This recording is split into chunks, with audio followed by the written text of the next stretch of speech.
जय श्री कृष्णा, राधे राधे, हर हर महादेव। आप सभी का बहुत बहुत स्वागत है आपके अपने चैनल भक्ति सागर में। आज हम श्रवण करेंगे चातुर्मास महात्म्य कथा अध्याय 32। देवताओं का पलायन। इंद्र आदि के पूछने पर बृहस्पति का रुद्रदेव की अजयता बताना, वीरभद्र का देवताओं को युद्ध के लिए ललकारना, श्री विष्णु और वीरभद्र की बातचीत तथा विष्णु आदि का अपने लोक में जाना एवं दक्ष और यज्ञ का विनाश करके वीरभद्र का कैलाश को लौटना। ब्रह्मा जी कहते हैं, नारद, उस समय देवताओं के साथ शिवगणों का घोर युद्ध आरंभ हो गया। उसमें सारे देवता पराजित हुए और भागने लगे। वे एक दूसरे का साथ छोड़कर स्वर्ग लोक में चले गए। उस समय केवल महाबली इंद्र आदि लोकपाल ही इस दारुण संग्राम में धैर्य धारण करके उत्सुकता पूर्वक खड़े रहे। तदंतर इंद्र आदि सब देवता मिलकर उस सम्रांगण में बृहस्पति जी को विनीत भाव से नमस्कार करके पूछने लगे। लोकपाल बोले, गुरुदेव बृहस्पति, तात महाप्रज्ञ दयानिधि, शीघ्र बताइए, हम जानना चाहते हैं कि हमारी विजय कैसे होगी। उनकी यह बात सुनकर बृहस्पति ने प्रयत्नपूर्वक भगवान शंभु का स्मरण किया और ज्ञान दुर्बल महेंद्र से कहा। बृहस्पति बोले, इंद्र, भगवान विष्णु ने पहले जो कुछ कहा था वह सब इस समय घटित हो गया है। मैं उसी को स्पष्ट कर रहा हूँ, सावधान होकर सुनो। समस्त कर्मों का फल देने वाला जो कोई ईश्वर है वह कर्ता का ही आश्रय लेता है। कर्म करने वाले को ही उस कर्म का फल देता है। जो कर्म करता ही नहीं उसको फल देने में वह भी समर्थ नहीं है। अतः जो ईश्वर को जानकर उसका आश्रय लेकर सत्कर्म करता है उसी को उस कर्म का फल मिलता है। ईश्वर द्रोही को नहीं, ना मंत्र, ना औषधियों, आभिचारिक कर्म, ना लौकिक पुरुष, ना कर्म, ना वेद, ना पूर्व और उत्तर मीमांसा तथा न नाना वेदों से युक्त अन्यान्य शास्त्र ही ईश्वर को जानने समर्थ होते हैं। ऐसे प्राचीन विद्वानों का कथन है, अनन्य शरण भक्तों को छोड़कर दूसरे लोग संपूर्ण वेदों का 10,000 बार स्वाध्याय करके भी महेश्वर को भलीभांति नहीं जान सकते। यह महाश्रुति का कथन है।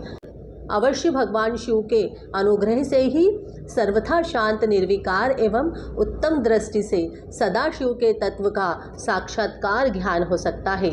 सुरेश्वर और क्या अकर्तव्य, इसका विवेचन होना अभिष्ट होने पर मैं जो इसमें सिद्धि का उत्तम अंश है उसका ही प्रतिपादन करूँगा। तुम अपने हित के लिए उसे ध्यान देकर सुनो। इंद्र, तुम लोकपालों के साथ आज नादान बनकर दक्ष यज्ञ में आ गए। बताओ तो यहाँ क्या पराक्रम करोगे। भगवान रुद्र जिनके सहायक हैं, ऐसे में परम क्रोधी रुद्रगण इस यज्ञ में विघ्न डालने के लिए आए हैं और अपना काम पूरा करेंगे, इसमें संशय नहीं है। मैं सत्य सत्य कहता हूँ कि इस यज्ञ के विघ्न का निवारण करने के लिए वस्तुतः तुम में से किसी के पास भी सर्वथा कोई उपाय नहीं है। बृहस्पति की यह बात सुनकर वे इंद्र सहित समस्त लोकपाल बड़ी चिंता में पड़ गए।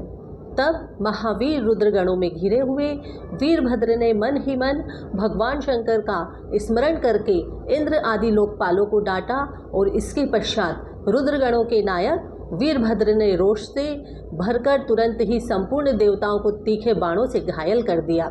उन बाणों की चोट खाकर इंद्र आदि समस्त सुरेश्वर भागते हुए 10 दिशाओं में चले गए। जब लोकपाल चले गए और देवता भाग खड़े हुए तब वीरभद्र अपने गणों के साथ यज्ञशाला के समीप गए। उस समय वहाँ विद्यमान समस्त ऋषि अत्यंत भयभीत हो परमेश्वर श्री हरि से रक्षा की प्रार्थना करने के लिए सहसा नतमस्तक हो शीघ्र बोले, देव देव रमानाथ सर्वेश्वर महाप्रभु, आप दक्ष के यज्ञ की रक्षा कीजिए। आप ही यज्ञ हैं, इसमें संशय नहीं है। यज्ञ आपका कर्म, रूप और अंग है। आप यज्ञ के रक्षक हैं, अतः दक्ष यज्ञ की रक्षा कीजिए। आपके सिवा दूसरा कोई इसका रक्षक नहीं है। ब्रह्मा जी कहते हैं, नारद ऋषियों का यह वचन सुनकर मेरे सहित भगवान विष्णु वीरभद्र के साथ युद्ध करने की इच्छा से चले।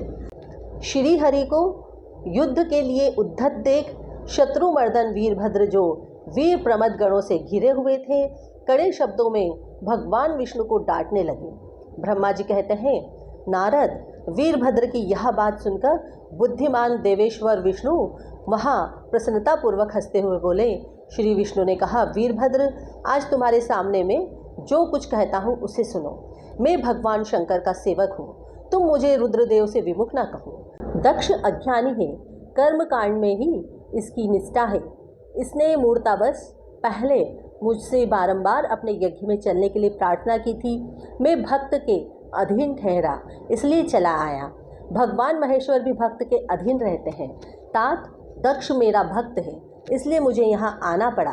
रुद्र के क्रोध से उत्पन्न हुए वीर, तुम रुद्र तेज स्वरूप से उत्तम प्रताप के आश्रय हो। मेरी प्रतिज्ञा सुनो, मैं तुम्हें आगे बढ़ने से रोकता हूँ और तुम मुझे रोको। परिणाम वही होगा जो होने वाला होगा। मैं पराक्रम करूँगा। ब्रह्मा जी कहते हैं, नारद, भगवान विष्णु के ऐसा कहने पर महाबाहु वीरभद्र हंसकर बोला, आप मेरे प्रभु के प्रिय भक्त हैं, यह जानकर मुझे बड़ी प्रसन्नता हुई है। इतना कहकर गणनायक वीरभद्र हंस पड़ा और विनय से नतमस्तक हो बड़ी प्रसन्नता के साथ श्री विष्णुदेव से कहने लगा। वीरभद्र ने कहा, महाप्रभु, मैंने आपके भाव की परीक्षा के लिए कड़ी बातें कही थी। इस समय यथार्थ बात कहता हूँ, सावधान होकर सुनो।